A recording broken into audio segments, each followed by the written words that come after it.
આકાશવાણી અમદાવાદ વડોદરા પ્રાદેશિક સમાચાર હર્ષ લેવા વાંચે છે. પ્રધાનમંત્રી નરેન્દ્ર મોદીએ જણાવ્યું છે કે બંધારણ રાષ્ટ્રનું પથદર્શક છે અને તે અત્યંત સન્માનની વાત છે કે આવતા વર્ષે 26 જાન્યુઆરીએ ભારતીય બંધારણ 75 વર્ષ પૂર્ણ કરી રહ્યું છે.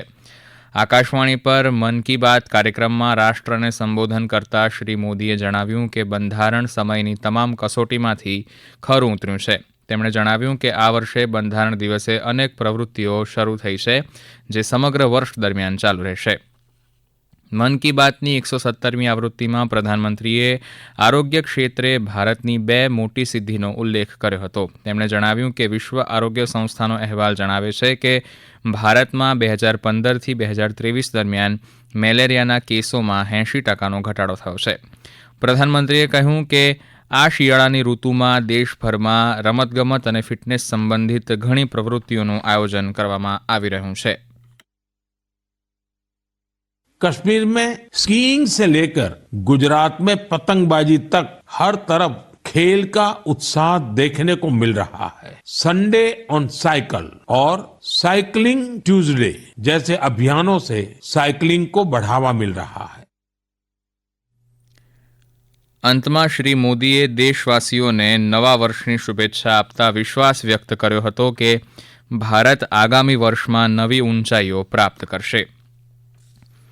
ભરૂચ જિલ્લાના દહેજમાં આવેલી GFL કંપનીમાં ગેસ ગળતરને કારણે આગ લાગતા 3 કામદારો અને 1 કર્મચારીનું મોત થયું છે.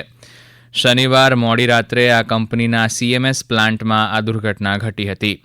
અસરગ્રસ્ત કામદારોને તાત્કાલિક ખાનગી હોસ્પિટલમાં સારવાર માટે લઈ જવાયા હતા. આ 4 કામદારોના સારવાર દરમિયાન મોત થયા હતા.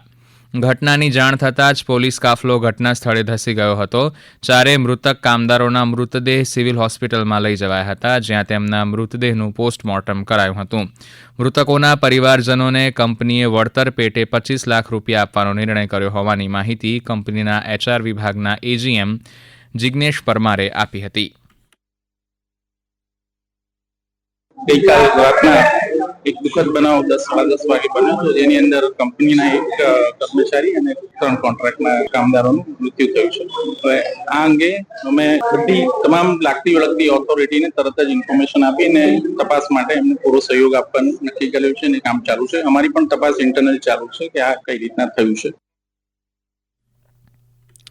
શિયાળામાં ઠંડીના માહોલ વચ્ચે કચ્છની ધરા ફરી એકવાર ભૂકંપના આંચકાથી ધ્રુજી ઉઠી હતી. આજે સવારે 10:05 આ આંચકો નોંધાયો હતો. પૂર્વ કચ્છના ભચાઉ વિસ્તાર પાસે 3.2ની તીવ્રતાનો ભૂકંપનો આંચકો આવ્યો હતો. ભૂકંપના આંચકાનું કેન્દ્રબિંદુ ભચાઉથી 18 કિલોમીટર દૂર નોંધાયું હતું. જોકે આ આંચકાને કારણે કોઈ જાનહાનિ કે નુકસાનના અહેવાલ સાંપડ્યા નથી.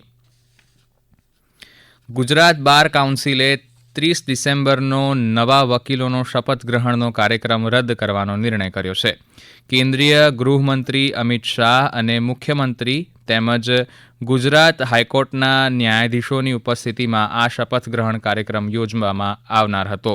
પૂર્વ પ્રધાનમંત્રી મનમોહનસિંહના નિધનને કારણે જાહેર થયેલા રાષ્ટ્રીય શોકને કારણે આ કાર્યક્રમ મોકૂફ રાખવામાં આવ્યા હોવાની જાહેરાત બાર કાઉન્સિલ ઓફ ગુજરાતના પ્રમુખ જે પટેલે કરી હતી.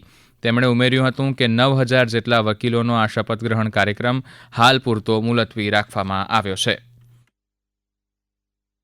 ગુજરાત બાર કાઉન્સિલ 30 તારીખે રાજ્યના 9000 નવા નોંધાયેલા વકીલોના શપથ ગ્રહણનો કાર્યક્રમ રાખ્યો હતો. આ કાર્યક્રમમાં દેશના ગૃહમંત્રી અમિતભાઈ શાહ સાહેબ, રાજ્યના મુખ્યમંત્રી ભૂપેન્દ્રભાઈ પટેલ સાહેબ આવવાના હતા. મેં મારી બાર કાઉન્સિલ ઓફ ગુજરાતની પૂરી ટીમ સાથે ચર્ચા કરી, બાર કાઉન્સિલ ઓફ ઇન્ડિયાની ટીમ સાથે ચર્ચા કરી અને એ તારણ ઉપર આવ્યા છીએ કે આ પરિસ્થિતિની અંદર બાર કાઉન્સિલ ઓફ ગુજરાત જેવી સ્ટેચ્યુટરી બોડીએ કાર્યક્રમ કરવો જોઈએ નહીં. તેથી અમે નિર્ણય કરીએ છીએ કે આ કાર્યક્રમ હાલ પૂરતો મોકૂફ રાખવામાં આવે છે. મહેસાણા સ્થિત કડી સર્વ વિદ્યાલય કેળવણી મંડળ સંચાલિત SV ઇન્સ્ટિટ્યૂટ ઓફ મેનેજમેન્ટ કોલેજનો વિદ્યાર્થી તક્ષિલ ઠાકર દિલ્હીની પ્રજાસત્તાક દિનની પરેડમાં પસંદગી પામ્યો છે. તક્ષિલ ઠાકર પ્રજાસત્તાક દિનની પરેડમાં આગામી 26મી જાન્યુઆરી 2025 માટે પસંદગી પામ્યો છે. તક્ષિલ ઠાકર દિલ્હીના કર્તવ્ય પથ પર પ્રજાસત્તાક દિનની પરેડમાં સલામી સાથે માર્ચ કરશે અને 28મી જાન્યુઆરીએ પ્રધાનમંત્રીની સમક્ષ સલામી આપશે. આ સમાચાર આપ આકાશવાણીના અમદાવાદ વડોદરા કેન્દ્ર પરથી સાંભળી રહ્યા છો. આ સમાચાર આપ અમારી YouTube channel AIR news Gujarat પર પણ સાંભળી શકશો. વધુ સમાચાર માટે આપ અમારી વેબસાઇટ newsonair.gov.in/gujarati અને અમારા એક્સ હેન્ડલ AIR_news_ABED ને ફોલો કરશો. આકાશવાણીના અમદાવાદ વડોદરા કેન્દ્ર પરથી પ્રાદેશિક સમાચાર પૂરા થયા. નમસ્કાર.